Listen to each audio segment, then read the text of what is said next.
This video will solve your entry problems forever. Suppose this is a good setup, prior uptrend, stock pullback below its 20 and 50, reclaim 20, reclaim 50 and gone tight near its 50 moving average. So now how do you enter and when do you enter and where do you enter? So let's quickly understand this. So this is how to enter. This is a 15-minute time frame. This method is called as SVRO, popularized by the famous and popular trader Mr. Manas Arora. So this is how to enter. This is value area high, and we wait for the first 15-minute candle to close, and this is the relative volume. I will explain step by step how it's done. Suppose in this case the stock opened like this. So what we do is the S strong stands for strong start. So this is strong start is open low is same or almost same, and it is above previous day's close. So this is a clear gap. So this is S, your S is sorted. Now V is volume profile indicator, where value area high is considered as V. So the first 15-minute candle should strong closely above the value area high, which in this case, this is your value area high and this is your first 15-minute candles close. So clearly a strong close, a strong candle. So V is sorted. Now R is relative volume,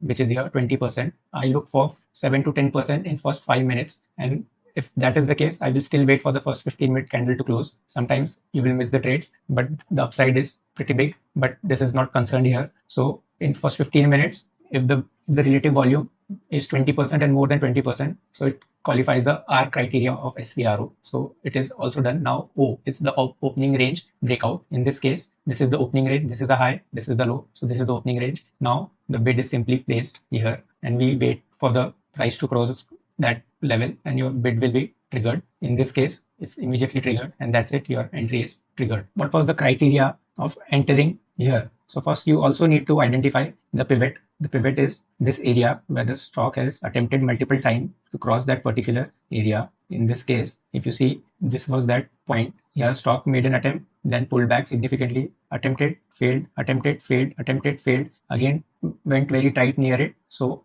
the area is here, or the high of the first 15-minute candle. Keeping in mind the risk reward is very important. Place the stop below the low of the day or previous day's close. That's it. This entry method is that simple. If you like the video and the teaching style, so please follow the account for more such educational videos. Thank you.